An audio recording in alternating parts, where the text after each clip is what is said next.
Hey, and welcome to FitMitTuro Fitness Podcast, a podcast for people who want to get no BS information about fitness and know that fitness is about so much more than losing scale weight.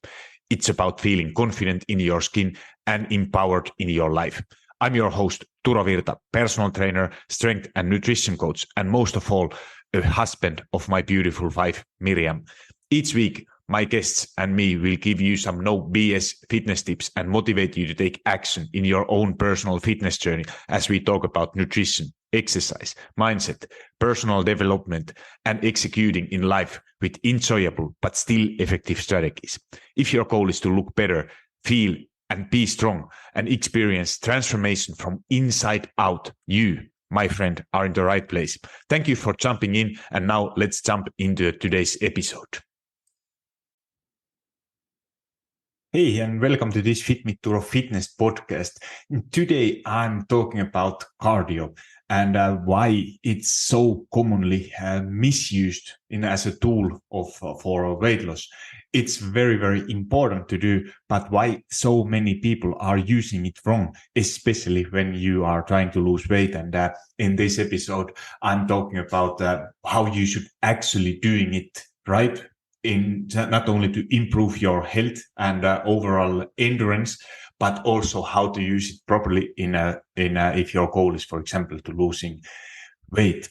And if this episode is giving you some new thoughts, new ideas, I highly recommend you to check out my coaching options. There you will find notes from my show notes. And if you know someone, you have friend or somebody who is who you recognize listening this episode, please send this episode to your friend, as you are not only helping your friend, but also giving them probably a little bit more freedom to do what they actually enjoy and do it in a right way.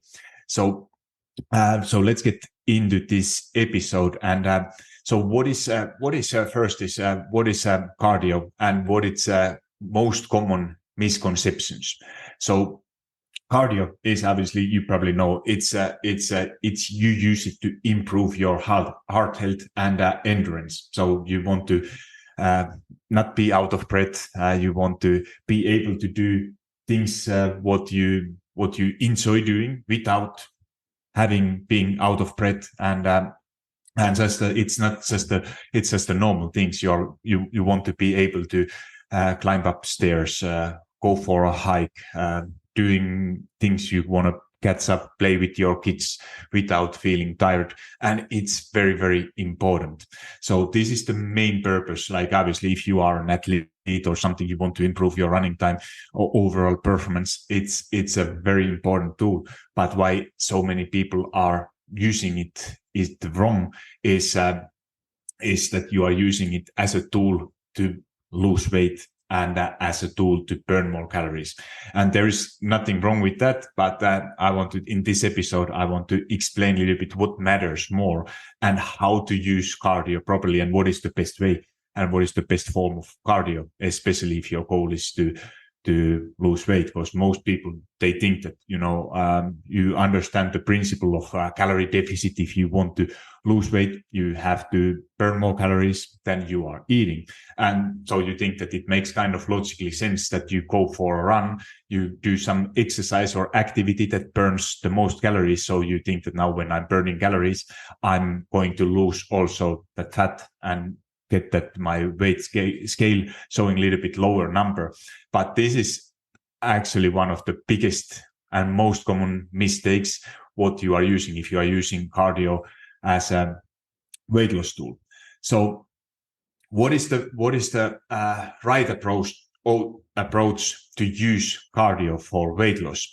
So cardio is like I said, it's the best. It's a very good tool to use. But if you are using only cardio, there is a big risks, what we are going to go little bit later in this episode deeper. So because your body is going to adapt for whatever you are doing, your body doesn't know and what you are trying to tell to your body. And if you are not sending the right signals, you are just focusing on burning calories, it's going to be leading that your body is going to adapt and you are probably going to see some kind of weight loss plateaus.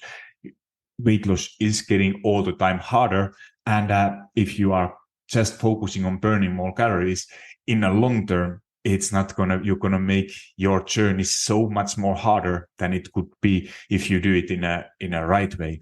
And this is one of the most common reasons that why, for example, in the beginning, cardio is a great tool. If you are new starting weight loss journey, you think that you go for a run, that's a great way to do it. You might see scale is going down, you see a lot of progress, but the longer you are doing it, at some point you are hitting plateau, and to get out of this plateau, it's going to be so hard, especially mentally, because you might be thinking that why the same things I did in the beginning are not working anymore. Even you probably are working at least as hard as in the beginning, but it's just not resulting weight loss. And this is kind of like that, because it makes everything sense.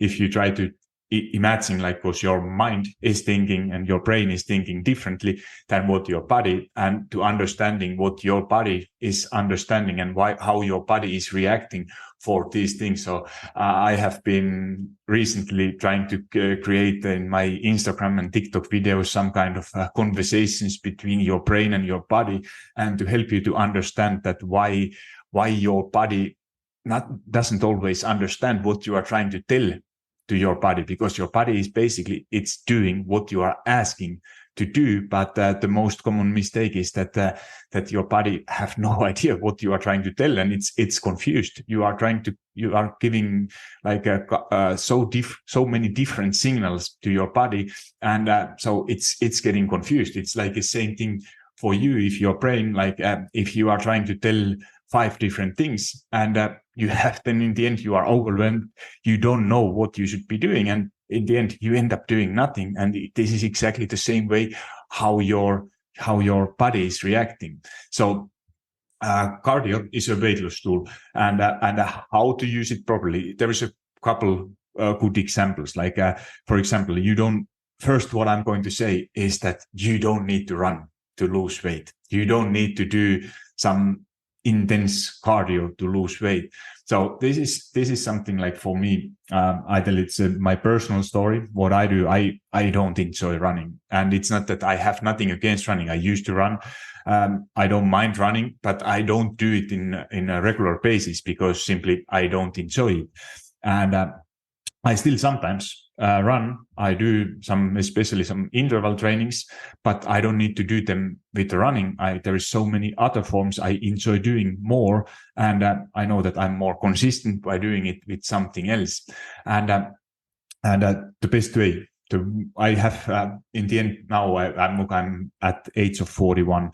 If I take some tests, or like I look my resting heartbeat or something, which is, by the way, it's an indicator how is your overall heart health, how is your overall endurance. It's probably lowest than it have ever been, and this everything without doing any running. So what I do is basically I walk a lot, and a little bit later I will explain exactly why this walking is so important, and why it makes actually how you are able to improve your overall health. So there was other good examples, like what I do basically for myself. I tell first my story, then I tell a couple of my clients how they were doing it. So I try to walk a lot. I go for hiking every Sunday. I found out that it's something, you don't need to do what I do. This is just an example. I love going for hiking. I go with parents of my wife. We go every Sunday, and we do like 3-4 hour hike. It's not going to be some extreme. It's very low intensity, and it's kind of more for mental health. But obviously, you are still walking, you are moving, and this we have been doing for past 5, 6, 7 years, and it's every Sunday.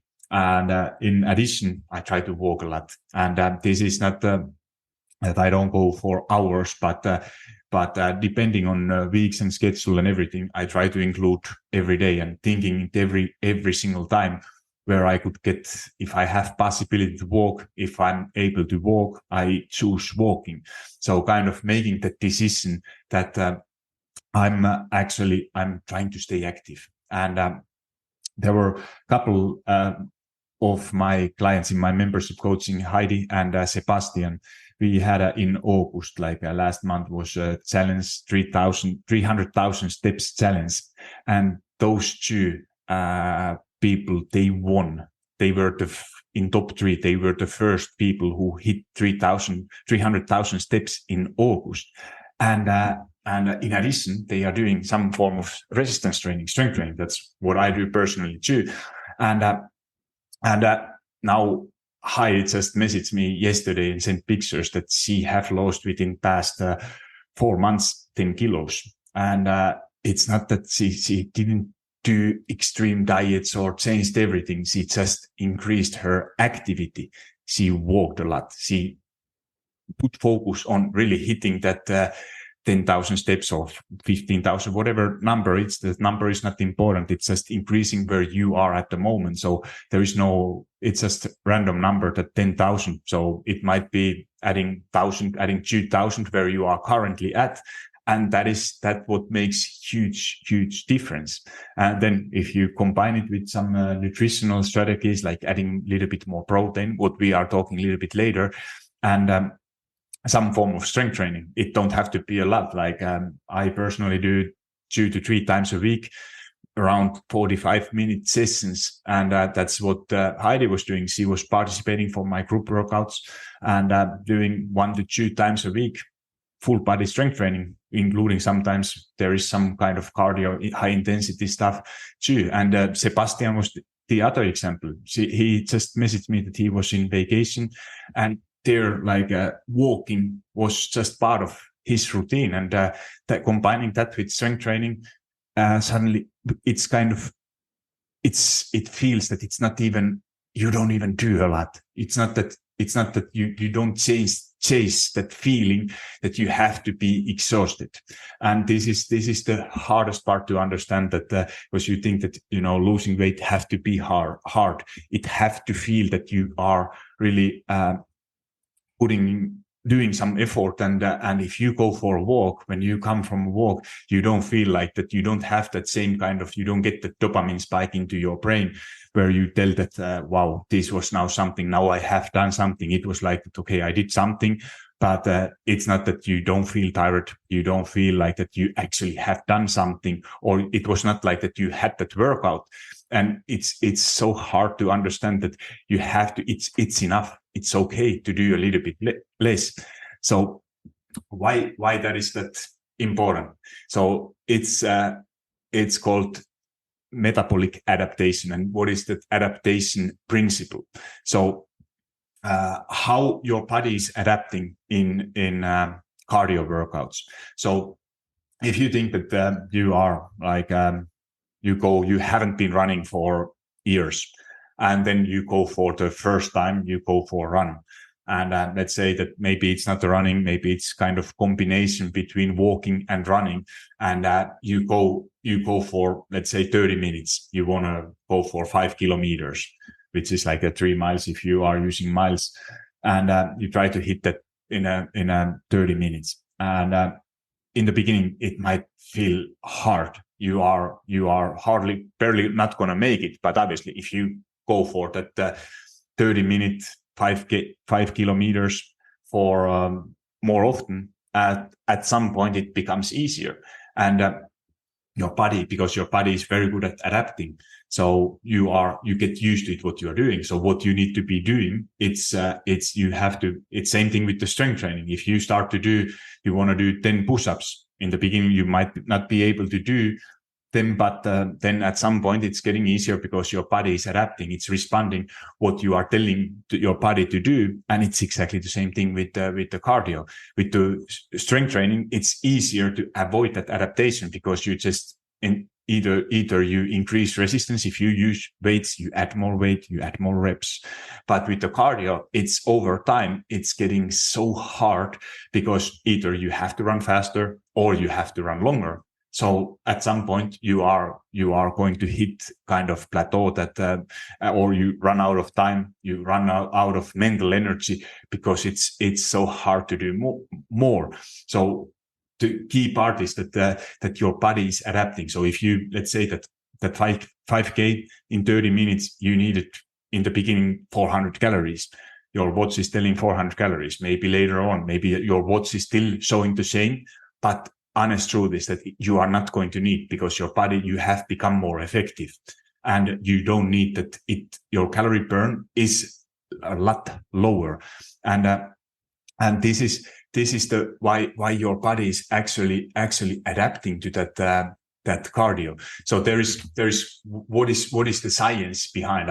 I don't want to sound like a doctor, but just to understand that why that adaptation happens, because it's really hard to understand that why you should be not only doing the same things. So if you think that especially with that kind of low intensity, long duration cardio, so your body becomes more efficient at using energy. So like I said, it means that you are burning fewer calories doing the same activity once you are conditioned compared to when you started. And also the fuel use, how your body with training, the body becomes better at using fats as a source of fuel and preserving glycogen storages. This is something what is very beneficial for endurance performance, but also can contribute to plateauing effect if weight loss is the goal. And it also adapts to stress. So your hormonal responses, overtraining, and for weight loss.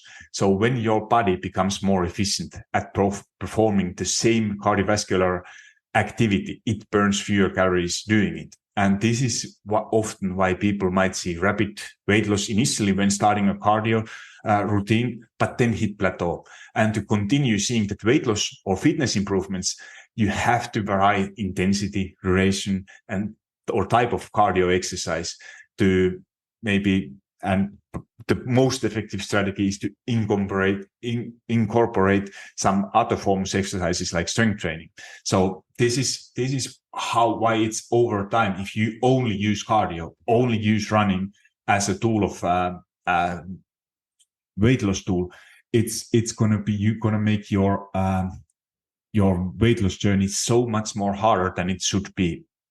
So then what is the next point on my list is I put some notes here, is that why the calorie burning is that doesn't mean almost nothing.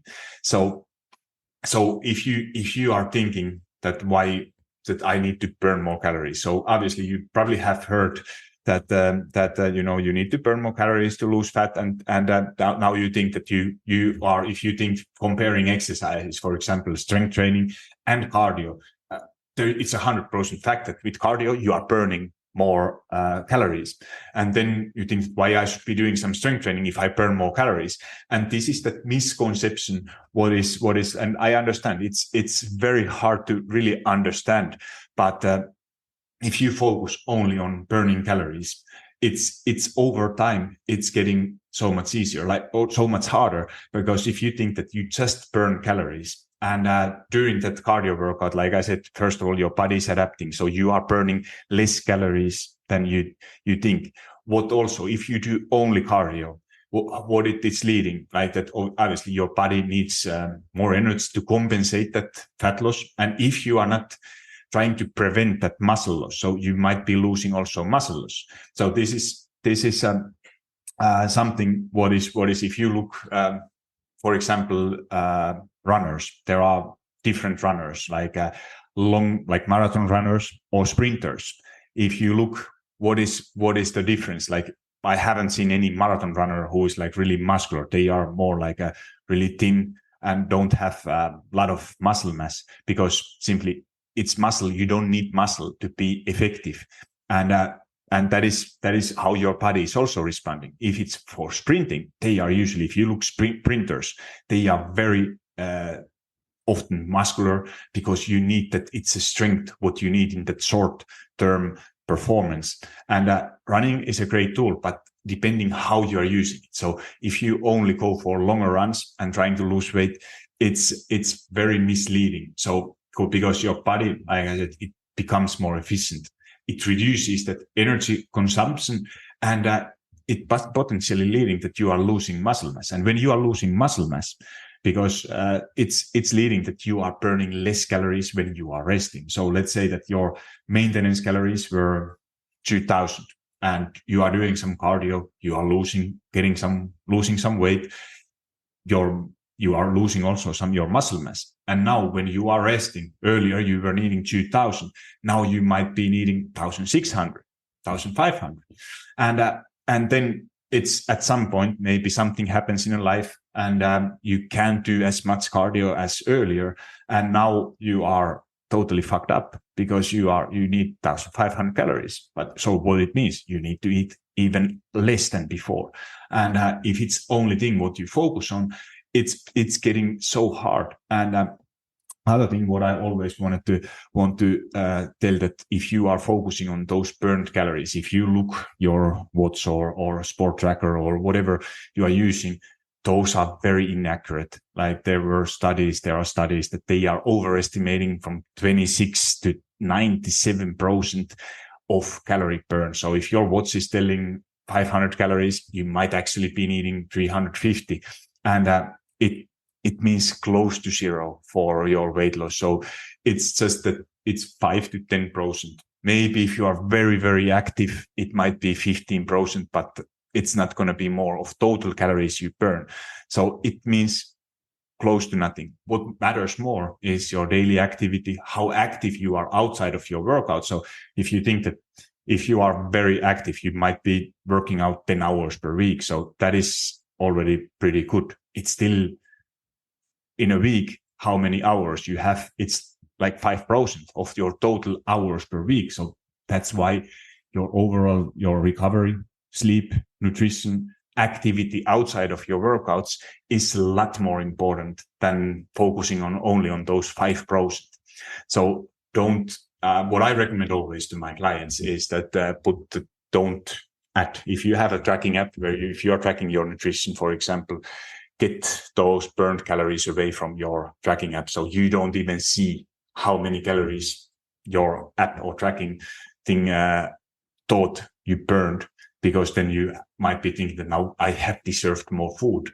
It's just pick one number, what you have. Don't add or reduce amount of calories you burned, because you don't need to deserve your food. It's just simply picking up one number.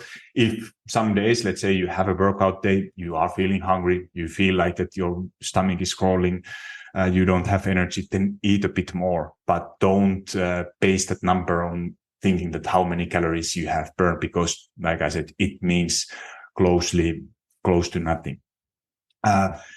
What is then, like I touched a little bit already about preserving that muscle mass. So when you are trying to lose weight, it's muscle. It's the most important, most valuable thing what you have in your body to keep your maintenance, to make it less hard or little bit easier in the long term.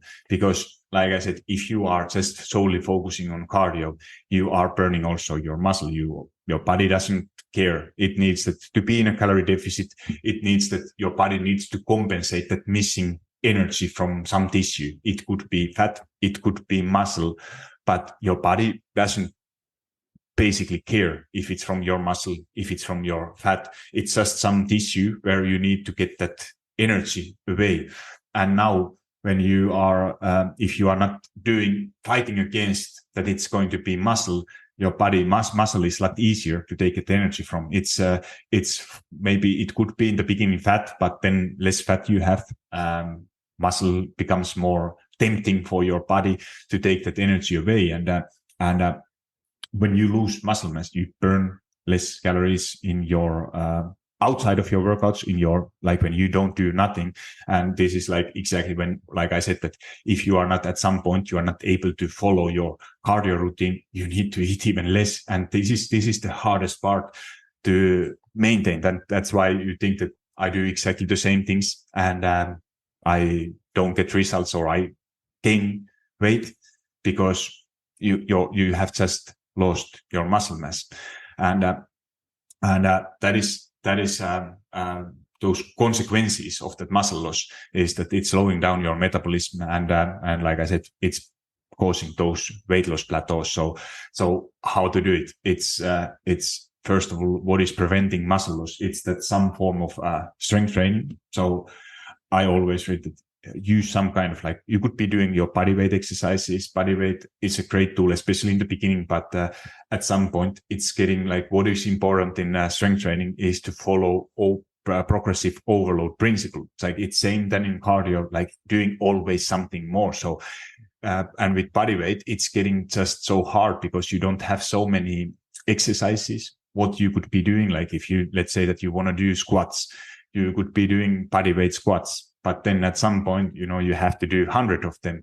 And it's getting more like kind of cardio than actually strength training. So next time you need to do 150. And obviously you could be doing one leg squats if you are good at push-ups. Push-ups are great, but then you can't train all muscles. You really have to be like, there is just variations. It's getting boring. I have seen it with working with so many people that it's in a short term, it's a great tool, great way, especially to get started, to not have excuse that I don't have equipment, just get started. But then at some point invest for adjustable dumbbells or some kind of resistance bands, because then you have a lot more variety, lot more possibilities to follow that progressive overload. So that strength training and eating enough protein. Protein is preventing like that you losing. It's a fuel for your muscles. So those are two most important things to preserving that that muscle loss. Then what kind of cardio? Like, because those are, if you really think it, like it's a different signals what your body, like if you try to do, like in the beginning, if you are a beginner, I always recommend do cardio, do strength training, both at the same time. You are able to build muscle, you are able to lose fat at the same time. But then at some point your body is getting used to it. Your body is very good at adapting. So when you haven't done strength training for longer time or ever in your life, so it's new signal what your body is telling, what you are telling, and it doesn't matter then about that energy. It's your body is responding to building muscle mass. But let's say after 6 months, or it depends on every person, it could be after 3 months, it's not going to work anymore. So your body have adapted, and muscle to be able to grow, it's kind of same. Muscle is again, it's a tissue like a fat, and if you eat more calories, you are gaining fat. But if you want to build some other tissue like muscle, you need to eat also more calories. And what is the only difference between muscle gain and fat gain if you are eating more calories? It's a strength training, eating enough protein. So your body understands what you are trying to do. And this is one of the hardest thing to understand for someone who still have some weight to lose, and you are on a weight loss plateau, and you would need to build more muscle mass. And then it's mentally scary that somebody is telling you that you have to eat more calories and then their first reaction is that no way, I'm not going to pack. I don't want to be that overweight person again.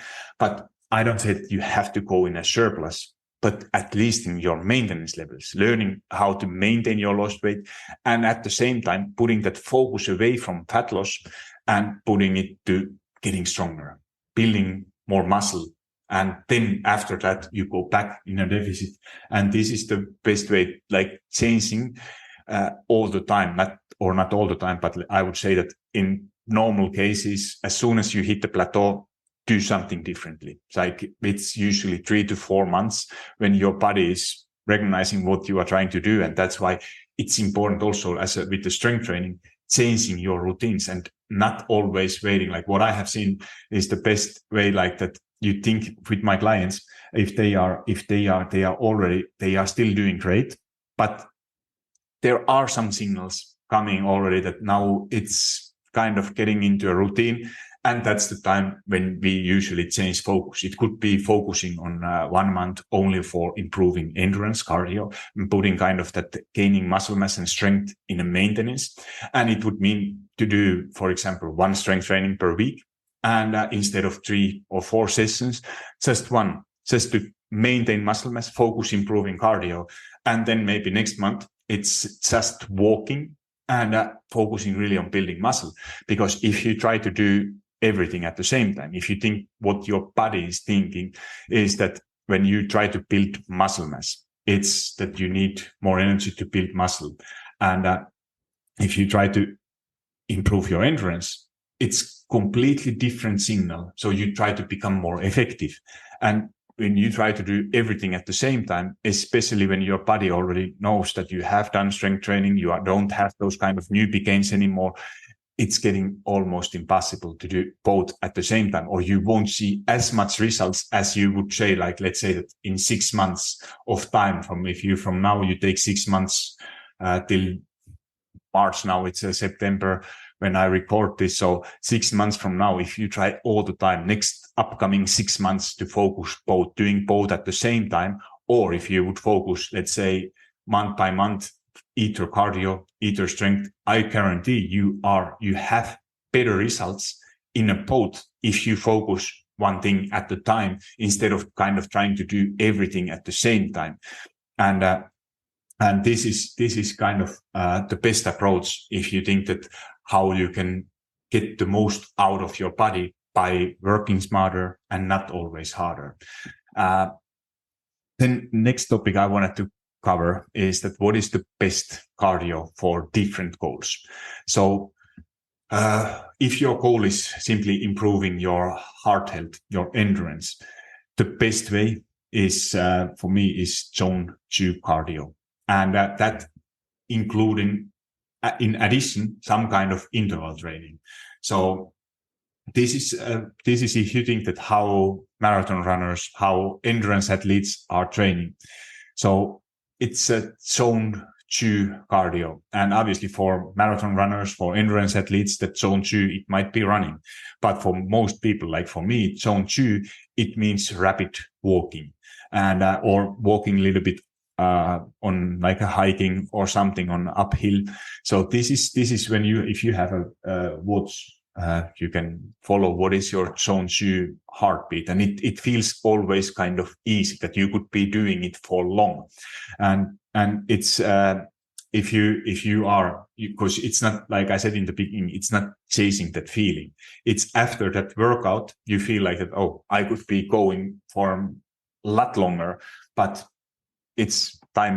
I don't have more time. And this is why you are not stressing your body so much. And when you do it, like most optimal principle is around 80%, 85% of your total amount of endurance training or cardio workout should be zone 2.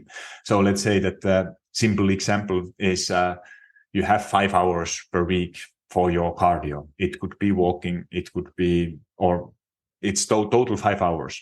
So how you divide it, I would say that at least 4 hours, zone 2, and then 1 hour, or it could be a little bit less, 45 minutes, some kind of interval cardio, what is I call zone 4. So that it's a lot higher. Your heartbeat is high, you are out of breath.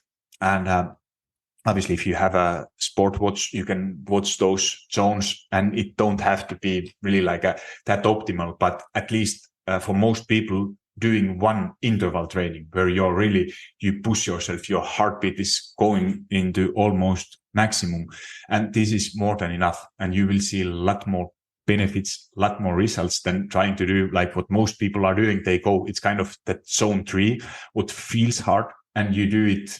You go for a run. If you look which zone you are in zone 3 most of the time. And this is where you get that kind of feeling that after that you sweat, you feel tired, you feel that you have done something.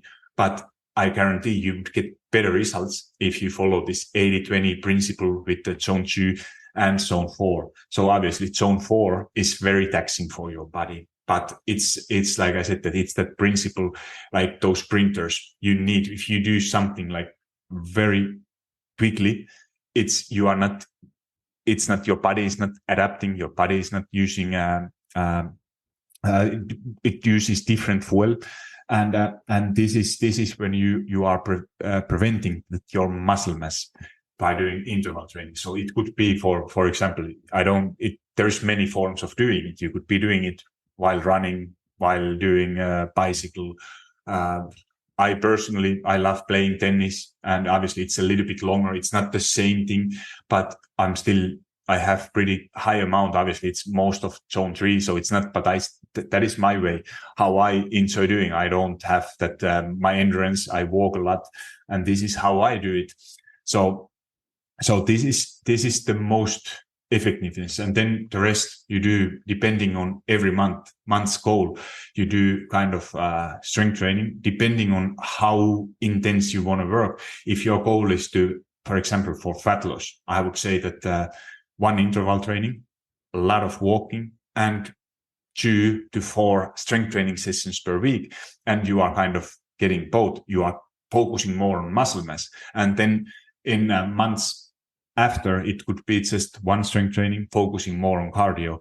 But this is very individualized, and depending on your goals, what is your goal? But think that it's a lot better to have kind of month by month or 3-month plan what you are going to actually do, and you are going to achieve a lot more in that longer period of time when you focus one thing at a time and sending your body right signals every single time. So it really depends on your individual goal. If you have a specific goal, improving your health, improving your running, you have some event coming up, you want to do some hikes, it's highly recommended. Like also how you are doing your strength training, it's probably in those months focusing more on kind of endurance, strength training, like doing higher reps.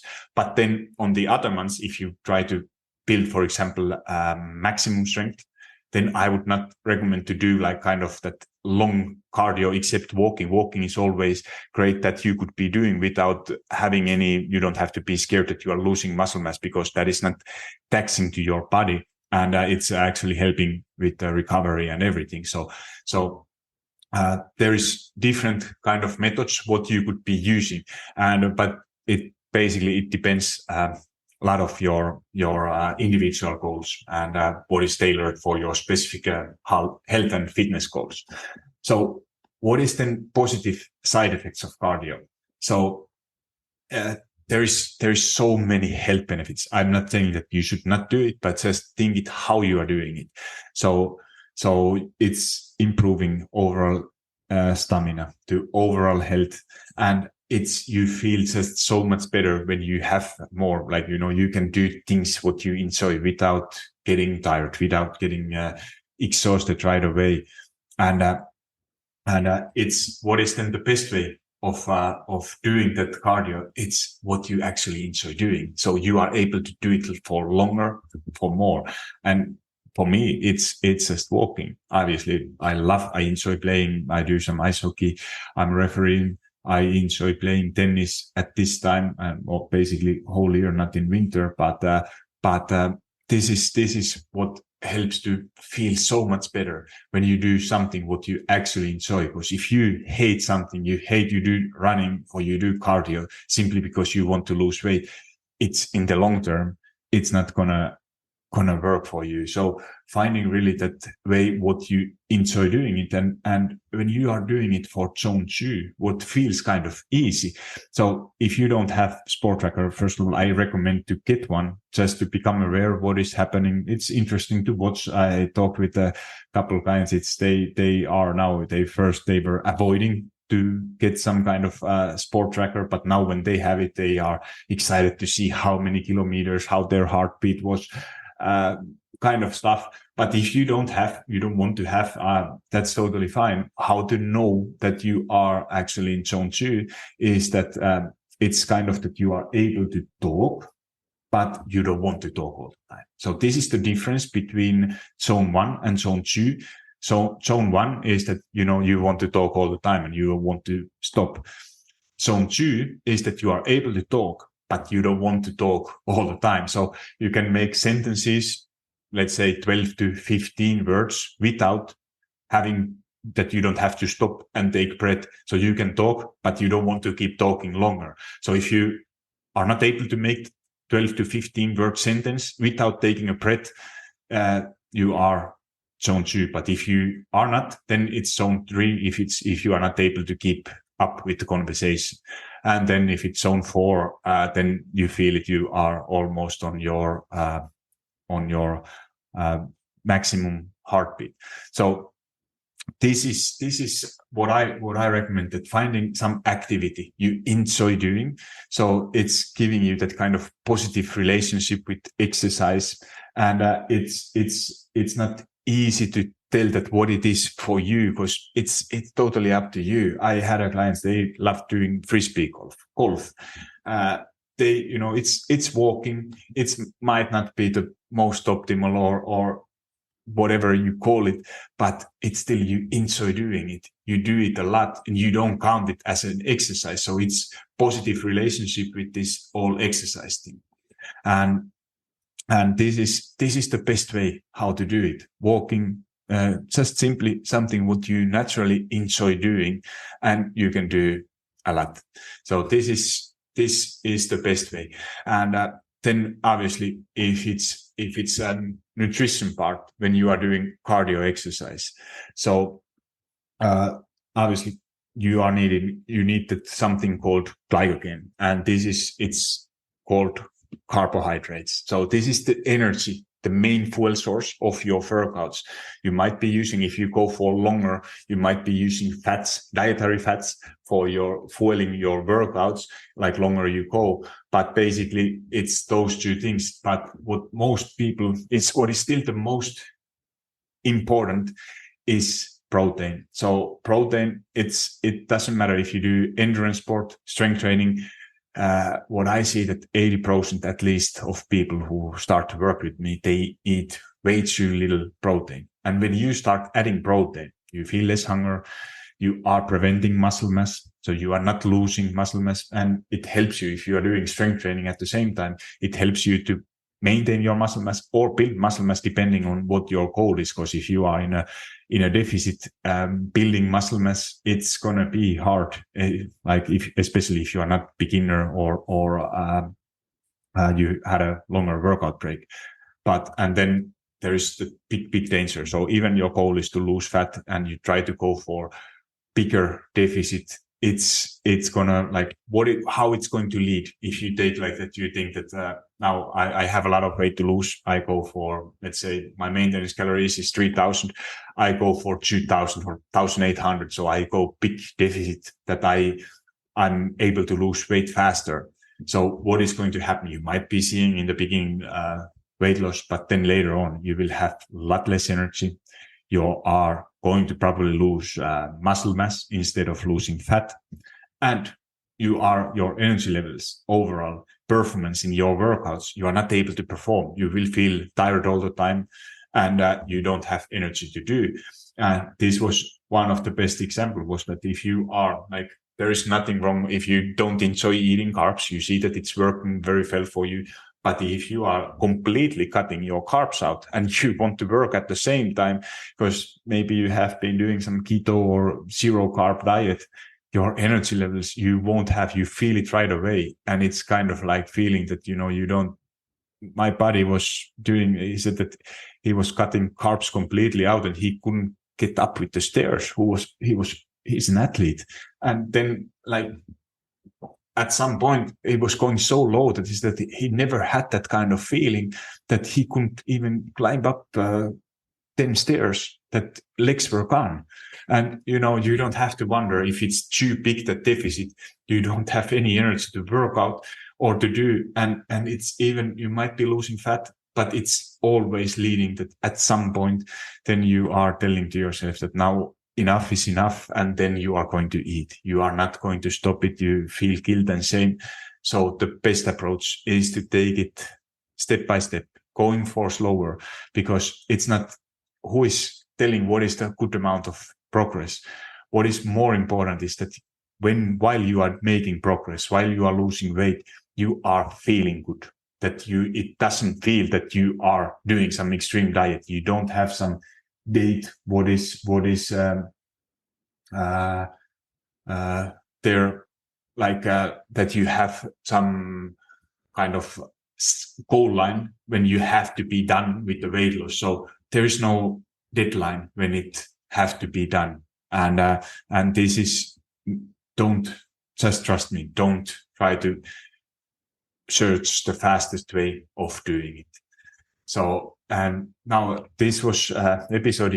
I hope you found some valuable tips. If you are interested to work with me, I will put some links for my one-on-one coaching, for my membership coaching, and I'm going to do in very near future some kind of challenges with focusing on doing it in a right way. If your goal is, for example, to become better runner, I have workout programs and I will put them all together in a challenge form, and that will come out very soon. So I would just put your email to my email list, use my calorie calculator or anything, and or dietary type, which I have free workouts, and then you will be informed, or just simply following my social media. I will post it in upcoming weeks when that challenge is officially out. And like I said in the beginning, if you have any friend who you know that is doing cardio in a wrong way, please share this episode with them. So thank you for listening, and talk to you soon. Hold up, friend. Do you love FitMitTuro Fitness Podcast? If so, the best way to say thank you is to subscribe to the podcast and leave a review on iTunes. I know every podcaster wants you to leave a review, but it's because those reviews help the podcast to reach more people. I truly want to know what you think, and if this particular episode resonated with you, would you also please share it? Either send a link to someone who you think will find it valuable, or take a screenshot and post it into your social media and tell your friends and family why they should listen it. Make sure you tag me so I can hear your feedback and give you a little love. And if you aren't already following me on Instagram or TikTok, that's the perfect time to hit that follow button. Thank you for being here and listening to FitMitTuro Fitness Podcast.